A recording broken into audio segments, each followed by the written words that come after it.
Nós ontem estivemos a ver a atrocidade da palavra escroto. Escroto. É horrível. Explica lá. Escroto. E depois de muitas vezes ainda é pior. Escroto, escroto, escroto, escroto, escroto. E se disseres o verbo ainda é pior. Tipo, eu escroto, tu escrota.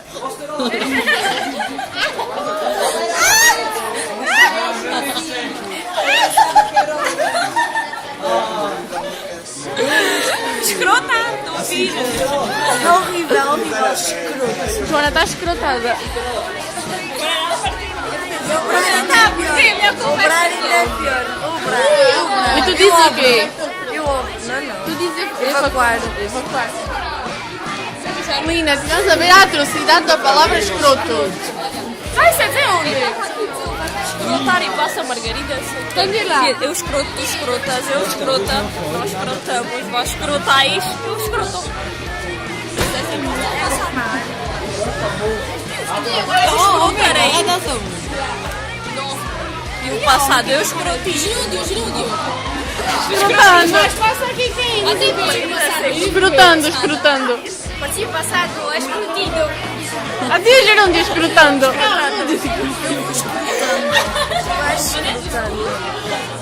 Eu escrotai. Não, tu escrotais, vós. Esquece, é melhor não. Vamos acabar com isso.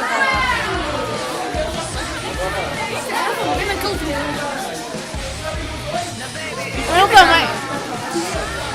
Eu também acho. A gente é três. Eu tenho telemóvel, não.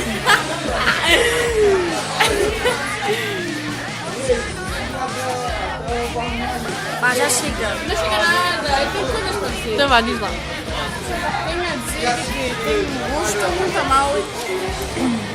Lina, quero mostrar o seu colar de cuidado pelo seu namorado JP. Está tudo um mês. Mas não tem nada. Já vai com 2 meses de atraso. Não sei, mandou vir da net. Agora é a parte em que tu vais ver o preço para comprar uma mais cara. A aposta vai 10,5. Mais forte. Nem gosto disto na época, sal de orelha. É uma caixa por dentro.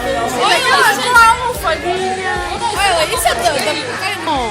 Até não dou carinho e amor. Mas essa não muda mais. Não, pá, é muito mais complicado. Mas eu vou usando meus ossos. Agora Se tu quiseres usando ossos. Será o mesmo? é um mês. Isto é quando todos os meses vão dar uma prenda. Sim.